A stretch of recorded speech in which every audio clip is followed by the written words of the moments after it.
R.K. Narayan. Let us know about the author R.K. Narayan. 1906 to 2001, he is a well-known Indian writer in English. He was born in Chennai and most of his works are set in a fictional town of Malgudi. He won numerous awards including Sahitya Akademi Award, Padma Bhushan, etc. Major works: Swami and Friends, Malgudi Days, The Guide, The English Teacher. Let us know about the story of Swaminathan, whose excuse for not going to school lands him into a trouble. At 9 o'clock, Swaminathan wailed, "I have a headache." "Why don't you go to school in a jutka?" "So that I may be completely dead at the other end." "Have you any idea what it means to be jolted in jutka?" "Have you many important lessons today?" "Important, wah. That geography teacher has been teaching the same lessons over a year now, and we have arithmetic, which means for the whole period we are going to be beaten by the teacher. Important lessons." And mother generously suggested that Swami might stay at home. "Have you no school today?" "Headache." "Nonsense. Dress up and go. Loaf about less on Sundays and you'll be without a headache on Monday." "I can't go so late to the class."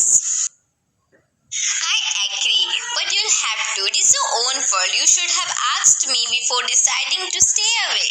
"What will the teacher think if I go so late?" "Tell him you had a headache and so you are late. He will beat me if I say so." "Will he? Let us see. What is his name?" "Samuel." "Does he beat the boys?" "He is very violent, especially with boys who came in late. Some days ago, boy was made to stay on his knees for a whole period in the corner of the class because he came late, and that too after getting 6 cuts from the cane and having his ear twisted." "I wouldn't like to go late to Samuel's class." "If he is so violent, why not tell your headmaster about it?" "They say that even the headmaster is afraid of him. He is such a violent man." "What do these swine mean by beating our children? They must be driven out of service. I will see." By the time Swaminathan was ready, father had composed a long letter to the headmaster, put it in an envelope and sealed it. "What you have written, father?" "Nothing for you. Give it to your headmaster and go to your class." "Have you written anything about our teacher Samuel?" "Plenty of things about him. When your headmaster reads it, he will probably dismiss Samuel from the school and hand over to the police." "What has he done, father?" "Well, there is a full account of everything he has done in the letter. Give it to your headmaster and go to your class. You must bring an acknowledgement from him in the evening." Swami went to the school feeling that he was the worst preacher on the earth. "Are you just coming to the class?" "Yes, sir." "You are half an hour late." "I know it." "Why are you late?"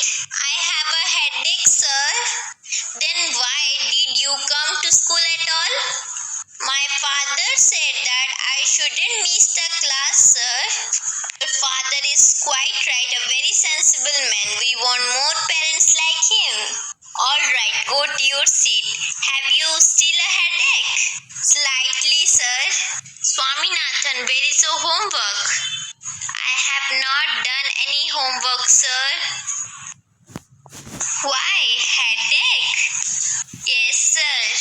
"All right, sit down."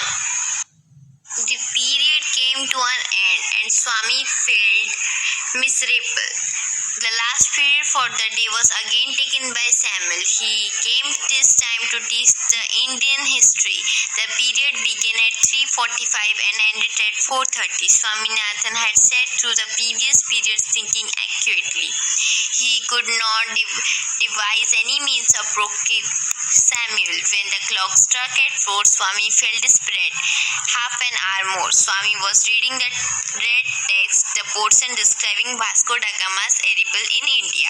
The boys listened with a dull mind. Swami suddenly asked at the top of his voice, "Why did not Columbus come to India, sir? He lost his way." "I can't believe it. It is unbelievable, sir." "Why? Such a great man. Would he have not known the way?" "Don't shout. I can hear you quite well." "I am not shouting, sir. This is my ordinary voice, which God has given to me. How can I help it?" "Shut up." "Sir, was Vasco da Gama the first person to come India?" "That's what they say." "Swaminathan, you are shouting again." "I am not shouting, sir. How can I help my voice given by God?" The teacher came to the end of the section of the notebook and stopped. He proposed to spend the remaining few minutes putting questions to the boys. He ordered the whole class to put away the remaining books and asked someone in the second row, "What is the date of Vasco da Gama's arrival in India?" 1648 December 20. You needn't shout. Has your headache made you mad? "I have no headache now, sir." "Sit down, you idiot. If you get up again, I will cane you." Swami sat down, feeling happy at the promise. "I am going to put a few questions on Mughal Empire. Among Mughal emperors, whom would you call the greatest, whom the strongest, and whom the most religious emperor?" "Sit down." "I want to answer, sir." "Sit down." "No, sir, I want to answer." "What did I say I had to if you got up again?" "You said you would cane me and peel the skin off my knuckles and make me press it on my forehead." "All right, come here." When the bell rang, Swami took out the letter lying in his pocket and ran to the headmaster's room. He found the door locked. "Where is the headmaster?" "Why do you want him?" "My father has sent a letter for him. He has taken the afternoon off and won't come back for a week. You can give the letter to the assistant headmaster. He will be here now." "Who is he?" "Your teacher, Samuel. He will be here in a second." "I knew you. You wouldn't deliver it, you coward." "I swear."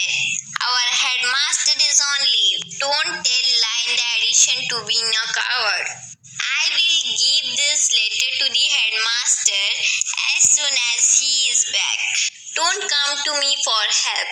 Even if Samuel throttles you, you deserve your Samuel."